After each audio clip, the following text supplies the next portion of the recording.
સુતજી સૌનકાદિક ઋષિઓને કહે છે કે આ બાજુ આત્મદેવ ગયા અને આ બાજુ ધંધુકારી એની માતા પાસે આવે. દરરોજ ને દરરોજ વિત્તમ એટલે કે પૈસા લઈ જાય. એક દિવસ પૈસા લેવા આવ્યો ત્યારે માં ધુંધલીએ કહ્યું કે બેટા, મારા પાસે જેટલું ધન હતું ને એ બધું ધન તને હવે આપી દીધું. હવે મારા પાસે કાંઈ જ નથી. જેમ પિતા ઉપર હાથ ઉપાડેલો ને એવી જ રીતે ધુંધુકારીએ આજે ધુંધલી ઉપર હાથ ઉપાડ્યો. અને ત્યારે ધુંધલીને થયું કે મેં મારા પતિ સાથે કપટ કર્યું છે ને,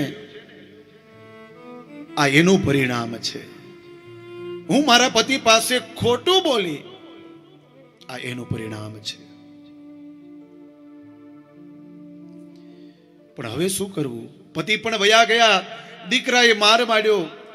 વિચાર કર્યો આ દેહને છોડી દઉં. પોતાના આંગણામાં રહેલો કૂવો, કૂપે પાતા કૃતો રાત્રો તેન સા નિધનમ ગતા,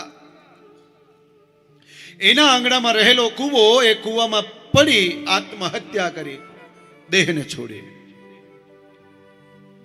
ગોકર્ણ મહારાજ વયા ગયા તીર્થયાત્રામાં અને હવે આખા ઘરમાં હવે ધુંધુકારી એક રહ્યો. જે સ્ત્રીઓનો સંગ બારે હતો એ 5 સ્ત્રીઓને ઘરમાં લાવ્યો. પતન થયું છે હવે આ ધુંધુકારીનું. ધીરે ધીરે સમય પસાર કરવા લાગ્યો. પેલી 5 સ્ત્રીઓ સાથે, ગણિકાઓ સાથે. એક દિવસ પેલી ગણિકાઓએ કહ્યું કે તું આ નાની નાની ચોરી કરે છે, એનાથી આપણું ઘર ચાલતું નથી. તું કોઈ મોટી ચોરી કર. બહુ વિત્ત ચયમ દૃષ્ટવા રાત્રો નાર્યો વ્યચારયન ચોર્યમ કરો યશો નિત્યમ મતો રાજા ગ્રહિષ્યતિ. કોઈ મોટી ચોરી કર.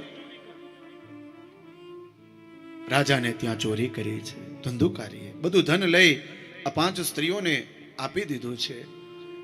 રાત્રિનો સમય થયો, પેલો ધુંધુકારી સૂતો ને પેલી 5 સ્ત્રીઓ જાગી રહી હતી. 5 સ્ત્રીઓએ વિચાર કર્યો કે રાજાના દરબારમાં ચોરી થઈ છે, સૈનિકો આવશે, આ ધન અહીંયા જોશે, આ ધુંધુકારીને લઈ જશે, આપણને 5ને લઈ જશે. આના કરતા એક કામ કરીએ, આ ધુંધુકારીને મારી નાખીએ, ધન લઈને આપણે નીકળી જઈએ.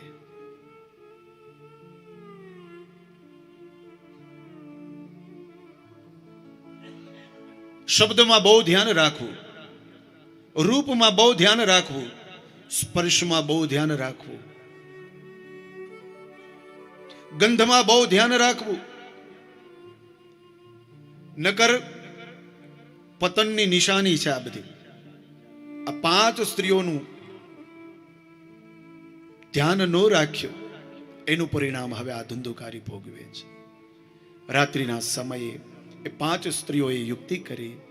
જે ખાટ ઉપર સૂતો હતો એમાં 2 હાથ બાંધી દીધા અને 2 પગ બાંધી દીધા. પણ આ ધુંધુકારી થોડો બળવાન છે, ઘણી બધી કોશિશ કરે છે છૂટવાની.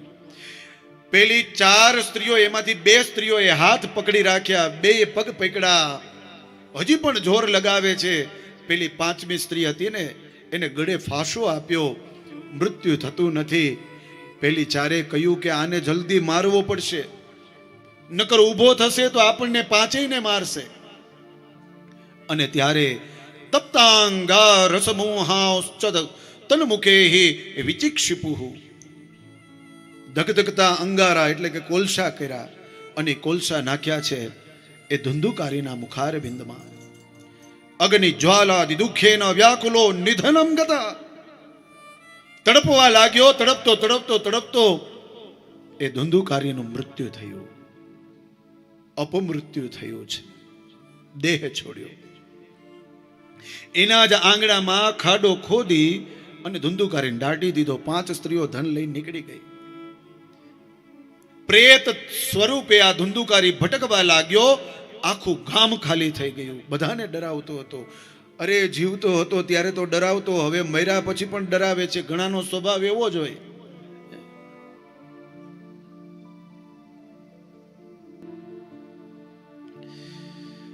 આજે આખું ગામ ખાલી થયું છે. જીવતો હતો ત્યારે પણ નડતો હતો, મર્યા પછી પણ નડે છે.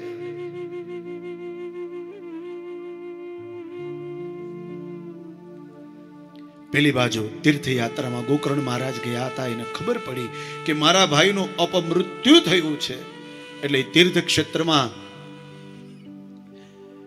તર્પણ વિધિ કરી છે, ગયામાં જઈ શ્રાદ્ધ કર્યો છે, એના ભાઈને મુક્તિ મળે એટલા માટે. અને તીર્થયાત્રા પરિપૂર્ણ કરી અને જેવા ગોકર્ણ મહારાજ પોતાના ગામમાં આવે, આખું ગામ ખાલી થઈ ગયું છે. પોતાના ઘરમાં આવે, રાત્રિના શયન કરે. બન્યું એવું, પેલો પ્રેત હતો ને એ ભટકવા લાગ્યો. આજે ગોકર્ણ મહારાજને ડરાવવા લાગ્યો, પણ આ ગોકર્ણ મહારાજે હાથમાં અંજલિ લીધી અને જલ પ્રેત ઉપર છાટ્યું ને એ પોતાના નિજ સ્વરૂપમાં આવ્યો અને કહ્યું, ધુંધુકારી તું પ્રેતના સ્વરૂપમાં ભટકે છે? બોલે, હા ભાઈ, મેં એવા ખરાબ કર્મ કર્યા છે કે મને આ પ્રેત યોની મળી છે. પણ ભાઈ, હવે મારાથી આ દુઃખ સહન નથી થતું, મને મુક્તિ મળે એવો કઈ ઉપાય કર. અને ત્યારે ગોકર્ણ મહારાજે કહ્યું કે મને ખબર પડી કે તારું મૃત્યુ થયું છે, એટલે મેં ગયામાં જઈને શ્રાદ્ધ કર્યું છે તારા માટે. અને ત્યારે એ પ્રેત કહે છે કે હે મોટા ભાઈ, ગયામાં જઈ અને આવા એક બે નહીં 100 શ્રાદ્ધ પણ તમે કરશો ને તો મુક્તિ રમેન ભવિષ્યતિ, મને મુક્તિ નહીં મળે. કારણ કે મેં જીવનમાં એટલા બધા કામ કર્યા છે, કુકર્મ કર્યા છે,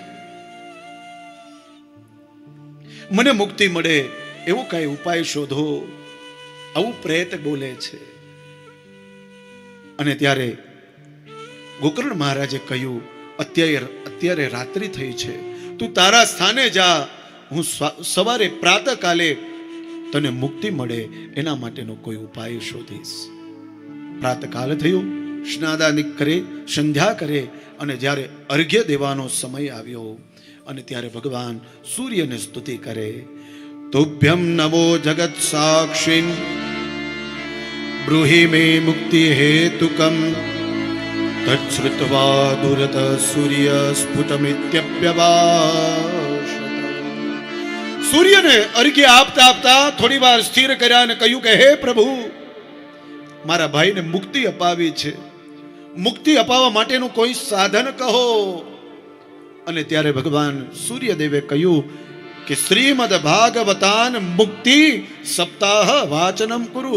તારા ભાઈને જો મુક્તિ અપાવી હોય ને તો હવે છેલ્લો ઉપાય છે, અને એ ઉપાય છે શ્રીમદ ભાગવતાન મુક્તિ.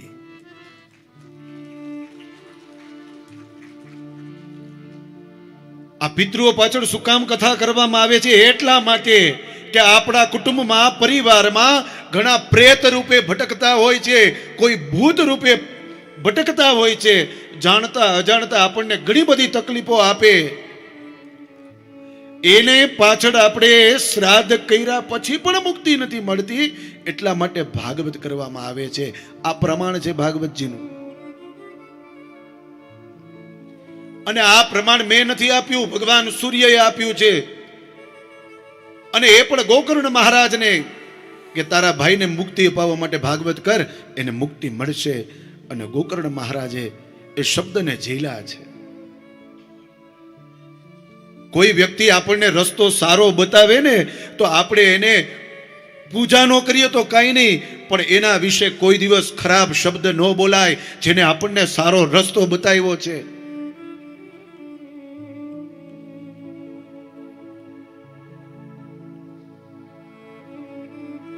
અને જેને તમને સારો રસ્તો બતાવ્યો છે ને એના વિશે ન બોલવાના શબ્દ બોલો, ન બોલવાની કોઈ ખરાબ વાત કરો ને, ભગવાન કોઈ દિવસ તમને 7 પેઢી તમારી નરકમાં જાય એના વિશે કોઈ ખરાબ બોલે તો. જેને તમારા પિતૃ માટે સારો રસ્તો તમને બતાવ્યો છે.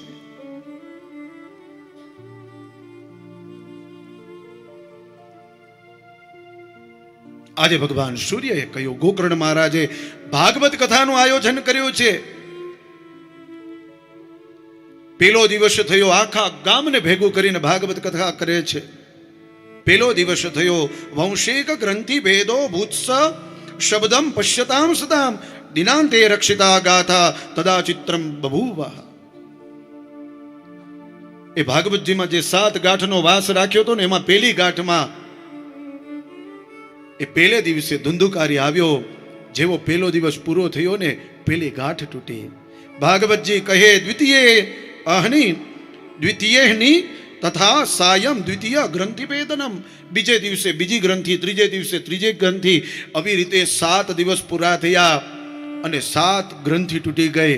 અને જેવી 12 સ્કંદની આ દિવ્ય કથા પરિપૂર્ણ થઈ ને, પેલો ધુંધુકારી દિવ્ય રૂપ ધરો જાત તુલસી દામ મંડિત, સરસ મજાનો સુંદર સ્વરૂપ ધારણ કરી, તુલસીની માળા ધારણ કરી, પીતવાસ ઘનશ્યામ પીત વસ્ત્ર ધારણ કરી અને આજે ગોકર્ણ મહારાજની આગળ આવીને ઉભો રહી ગયો.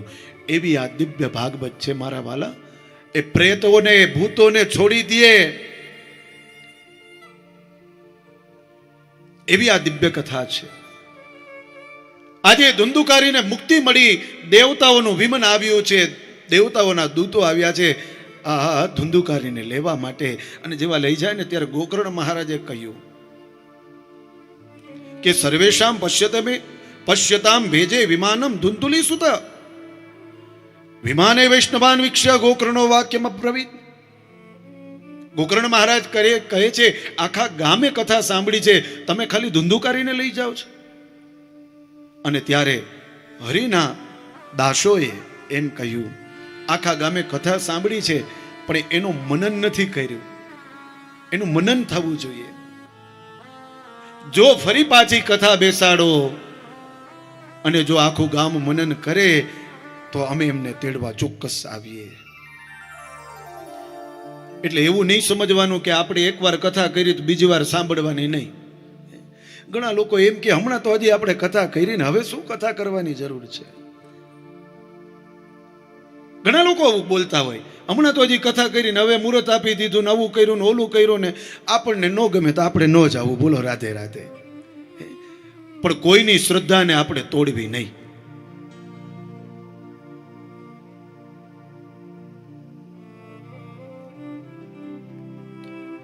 ભાગવત છે ને, એ તો દિવ્ય ગ્રંથ છે મારા વાલા. દિને દિને નવમ નવમ તમે સાંભળો એટલે તમને આમાં જીવન જીવવાના નવા નવા માર્ગ. ભાગવતજી તો ત્યાં સુધી કહે નવીન માર્ગ છે આ ભાગવત. એક એક આપણને માર્ગ બતાવે છે. અમારા એક ભાઈ કે મેં તો 500 કથા કરી લીધી. એને ખાલી કરી જ લીધી, જીવનમાં ઉતારી જ નહીં. કરી લીધી 500 કથા, પણ જીવનમાં ઉતારી નહીં. તો ઉતારી નથી, કથા કરવાનું શું ભાઈ? આ કથા કર્યા પછી આપણા જીવનમાં કંઈક એવું ઉતારવાનું મારા વાલા. કોકની નિંદા કરવાનું બંધ કરી દેવું. મોટામાં મોટું આપણા અંદર જે અપલખણો હોય ને એ છે કે કોકની નિંદા ન કરવી. પાછી નિંદા કેવી કરે? ચોરને કે જે ચોરી કરે અને ધણીને કે જે જાગતો રહે છે એવી નિંદા કરે. કુથલીની કામળીમાં કૃષ્ણદામ જામણીમાં નખ ખાય શીખ ખાય, શીખની શીખાય ખાય. નિંદા હોય કેવી કરે? નવરો બેઠો બેઠો નિંદા ન થાય કાંઈ શું કરે તો કે નખ વધી ગયા હોય ને ખાય રાખે. નખ ખાય, શીખ ખાય, માથામાં ખંજવાળે રાખે. ખરાબ જ કરવું છે.